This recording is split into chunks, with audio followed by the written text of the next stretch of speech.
niyog na 2 piso, no? Ayan. Kikita po natin yung niyog. Ayan.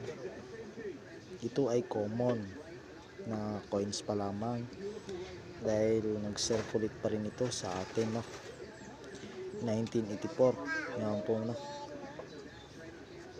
Alam nyo po kung magkano nga ba ang halaga po nito sa ngayon, ito pong old coins na ito. Yan.